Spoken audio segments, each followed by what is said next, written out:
A todos los gobiernos les encanta hablar de soberanía, especialmente al peronismo, pero cuando se trata de la escuela te roban la más importante de todas, la soberanía sobre tu propio cuerpo. ¿Por qué te enseñan que solo tenés 5 sentidos cuando la ciencia sabe hace más de un siglo que tenés más de 20? No es un error de los maestros, es una decisión de diseño de las castas, incluyendo la de Milei. Te tienen operando en modo de prueba solo con 5 sensores externos para que seas un recurso procesable, dócil y fácil de arriar y manipular. Hoy te devuelvo 4 sentidos importantes que el Estado te oculta hace más de 120 años para que recuperes tu hardware y entiendas cómo te hackearon la identidad para manipular. Aristóteles definió los 5 sentidos hace 2300 años. Ese es el software que Sarmiento instaló con la ley 420 en 1884. Pero ojo, Sarmiento no era un tonto, él sabía que un gaucho y un nativo tenían un hardware superior, tenían instinto, orientación, una interocepción brutal para sobrevivir en la pampa. Para el proyecto del puerto de Londres, ese gaucho soberano era un error del sistema, había que civilizarlo. Que el lenguaje técnico significaba atrofiarle los sentidos internos. Te obligaron a usar solo el ojo para leer el manual, el oído para obedecer la campana y el himno. Y desconectaron tu instinto soberano para que fueras un engranaje urbano que no se cuestiona el mando del puerto. Sarmiento no ocultó la ciencia de 1906, porque no existía, pero instaló el filtro que permitió después a los demás que fuera ignorado a propósito. En 1906, Sir Charles Sherrington publica La Biblia de la Neurociencia y se gana el premio Nobel por demostrar que el ser humano tiene sensores internos, propiocepción e interocepción. La ciencia le acaba de dar el nombre a un mapa de la propia soberanía. ¿Qué hizo la casta argentina? Nada. Entre 1906 y 1930, mientras el país se convertía en la sucursal de Londres, mantuvieron el manual de Aristóteles. Necesitaban que el hijo del inmigrante fuera un sensor externo de productividad. Si ese pibe desarrolla interocepción, iba a sentir que el trabajo en el frigorífico lo estaba matando. Si desarrollaba la metacognición, iba a entender que el artículo 35 de la Constitución era un contrato de deuda, no un acta de nacimiento. Por eso el manual de 5 sentidos se convirtió en la ley del silencio.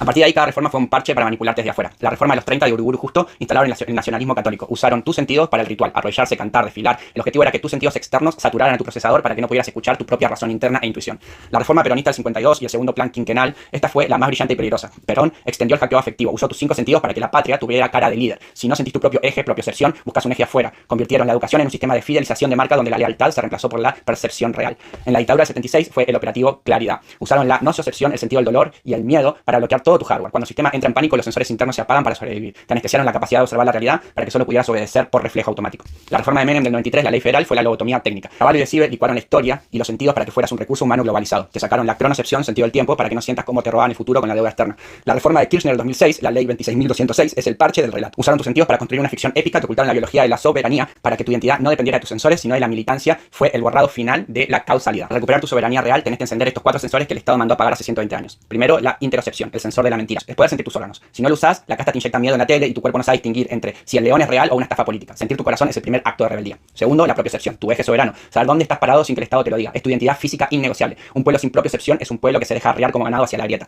Tercero, la metacognición. Este es el debugger, es el sentido que te permite ver tus propios pensamientos como si fuera un proceso de datos de una inteligencia artificial externa. Si no puedes observar tu pensamiento, sos esclavo del pensamiento que te implantan en la escuela y te crees que lo que pensás es tu identidad en vez de un proceso del cuerpo. Y por último, la cronocepción. Es poder percibir el paso del tiempo real. Si te apagan este sensor, aceptás que te licúen la vida en impuestos y filas sin sentir que te están desvalijando el único recurso que no vuelve, tu tiempo. Aristóteles te dio 5 sentidos para vivir, Sherrington te dio el mapa de 20 sentidos para ser libre y la casta argentina te los ocultó a propósito para que seas dócil. ¿Aprendiste alguno de estos en la escuela? ¿Sentís que te formatearon el disco rígido? ¿Conocés los otros 20 sentidos que faltan? Si querés profundizar en cómo recuperar el uso de tu cuerpo y desinstalar 120 años de doctrina, pues escuchame el libro gratis en el link de la bio.